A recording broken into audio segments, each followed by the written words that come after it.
interesting that you mentioned the Dalai Lama and that he was there because we have to go back maybe 4 or 5 years ago, but he being Barack Obama, had the Dalai Lama to the White House, okay? But he came in and left through a back door. And you can Google the image. He's walking past trash bags when he leaves the White House so as not to be photographed or whatever coming out the front door. That's a true story. Well, you know what? This article here, Mike, it does make reference to that historically they've been careful about the Dalai Lama because of the influence against China. Exactly. That they're not wanting to, China has formally objected to foreign leaders meeting with Dalai Lama. So in part, the Dalai Lama going in and out of the White House via the back door has to do more with international relations than anything else. Frankly, I get that, but it would have been problematic diplomatically had they had this guy going in the front door. Okay, but you know what? Screw them. Because no, I don't agree with it. That would be like breaking off relations with Taiwan. Because it's the breakaway. Chiang Kai-shek went there when the communists took over the mainland. That would be like sending that guy in and out the back door. Hell, maybe they do, but if Obama would spend half the amount of effort, time, photo ops, everything above, appearing to get along with Bibi Netanyahu, with Dalai Lama, whoever is the leader of Taiwan right now. But he doesn't want to piss off the Muslims. He doesn't want to piss off the Chinese, communist Chinese. He doesn't want to piss off Cuba. He doesn't want to piss off Putin. This is why this guy is viewed by a majority of Americans as a weak leader who does not have the best interest of this country at heart, nor do they believe him when he says stuff. Right. It's interesting. As we're talking about this, Dan just sent me an excellent article. As I was ignoring what you were saying, I was quickly looking over it. Well, see, because you liked Fitzgerald better than you like me. Actually, what it is that I like Victor Davis Hanson better than the both of you. Dude, I like Victor Davis Hanson better than all three of us. Yes. National Review just published an article today, The Roots of Obama's Appeasement by Victor Davis Hanson. And he's talking about this, and the question he says is, why does the president, the question of linguistic appeasement, makes reference to obviously Neville Chamberlain. And this is what Victor Davis Hanson says. Because we have not yet had him on the show, I'm going to go ahead and speak for Victor Davis Hanson. By the way, I did email Victor Davis Hanson, and he never responded. I'm shocked. Am I gone? No, you're on. I think we lost Housem this time. We lost Housem. I can't believe it. So we're taking. Wait, sorry about that. That was me. What happened, dude? Did you fall down or what? No, I accidentally hit the mute button on my stupid phone. Okay, so or my headset here. Back to Victor Davis. Okay, here's the answer.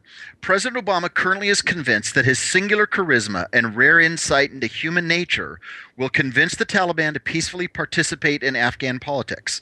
Obama will supposedly also win over the Iranian theocracy and show it how non-proliferation is really to everyone's advantage. Throughout history, without the vanity of the conceder, there would have never been appeasement. Appeasement always subordinates the interests of vulnerable third parties to the appeaser's own inflated sense of self. Obama sees a deal with Iran as a way to cement his legacy as a breakthrough statesman.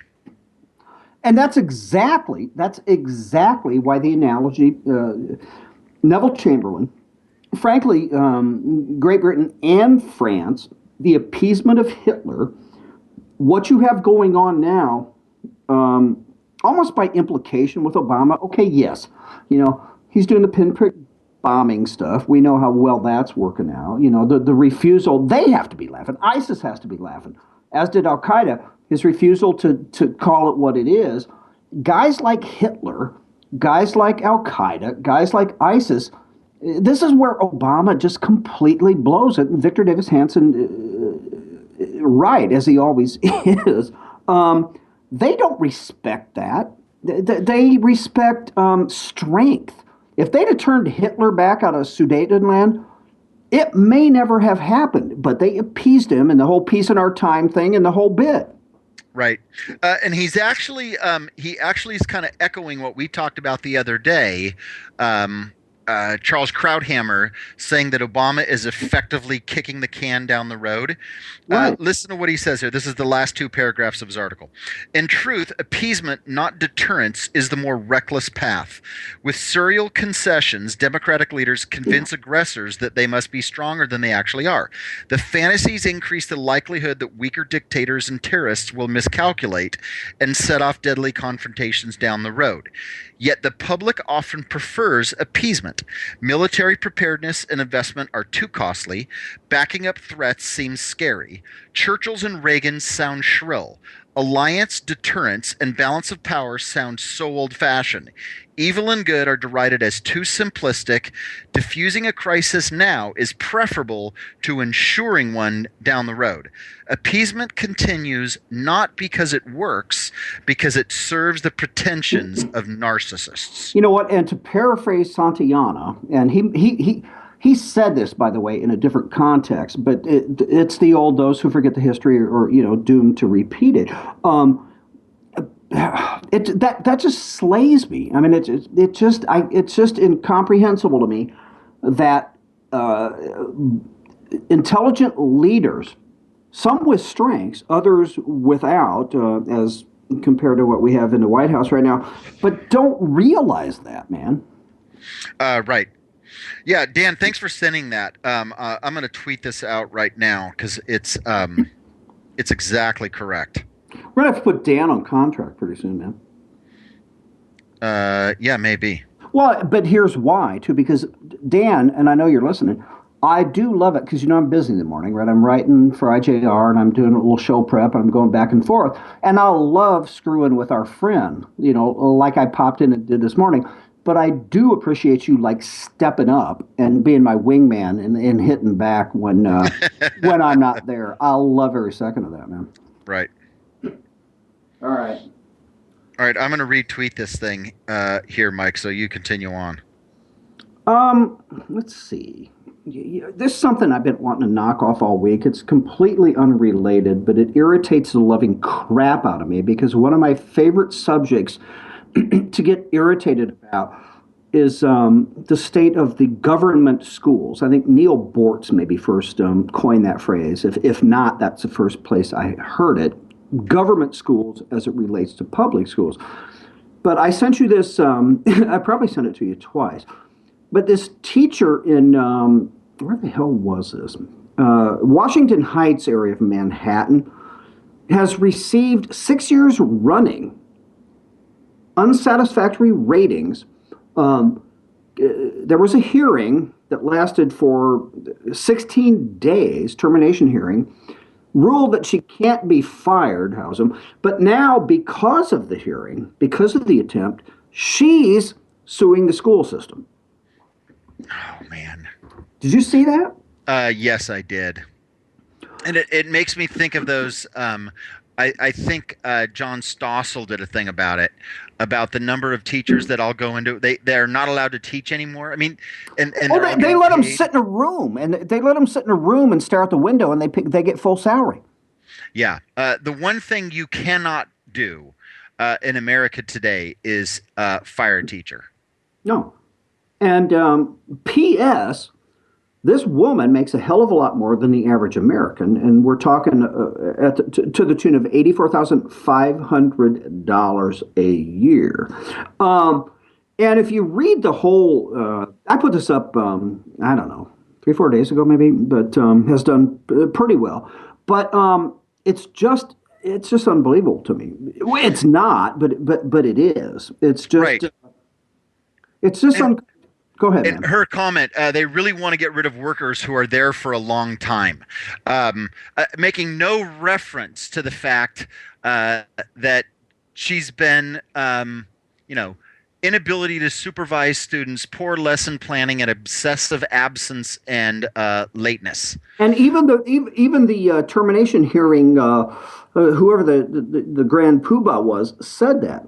And assistant principal, here's just one example. He said, visited her classroom, right? Students up and out of their seats, at least one was running, another was demonstrating karate moves on the closet door, and the majority of the students were not involved in anything instructional, an issue that has repeatedly plagued her tenure. Now, her response, and we're going to get back to that word tenure, by the way, her response was that, well, I was resharpening pencils that were too sharp because I didn't want the students to injure themselves. And the kids were actually just walking around the room, Michael, participating in word activities. Apparently, the one student was participating in word activities with a closet door via karate. Now, Jess just commented here that, Jess, you had a teacher that did drugs during class?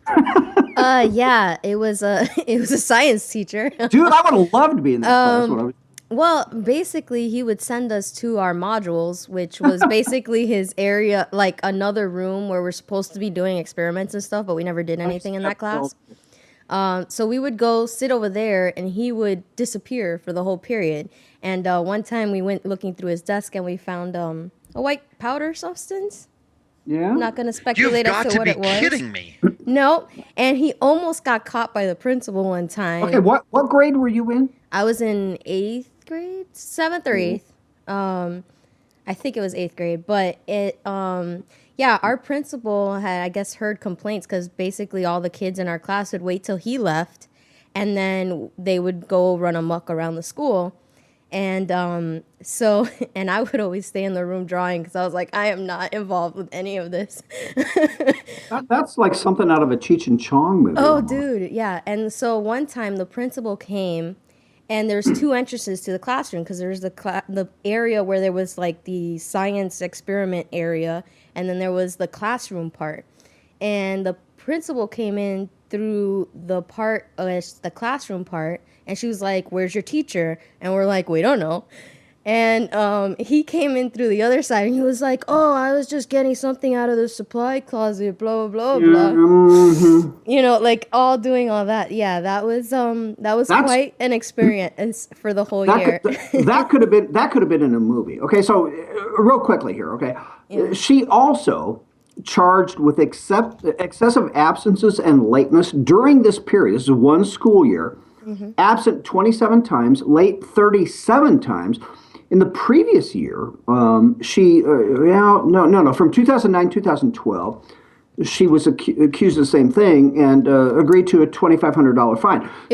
Here's my question for you, and this really gets back to the tenure issue because that's obvious why this teacher can't be fired. I have a question for you. Okay. All right. So you're an entrepreneur. You built a successful business in which you made a lot of money, right? Right. Okay. So then let's do it this way. If at some point, at the high point of, your highest earning year, if someone had come along or sent you a letter, dude, it was almost be like a publisher's clearinghouse letter. Michael, congratulations. You've achieved tenure in your personal business, and you are guaranteed, A, that you can't be fired from that business, and B, will make at least as much money every year hereafter until you retire. How awesome would that have been, man? Well, a couple of things. Number one is I would have done anything I could possibly do to ensure some sort of guarantee like that. Right. And then number two, once I had that, I would do everything I could possibly do to protect that. And then thirdly, my level of productivity at some point would necessarily decrease because the whole reason I got to that place in the first time was in response to competition and my own internal drive. But once that was guaranteed to me, it would be nice to coast a little because it was hard work. But once I had it guaranteed, why maintain that level of hard work? Why not? Yeah. We're out of time, Mike. This is the Right Mics. We'll be back in a couple seconds.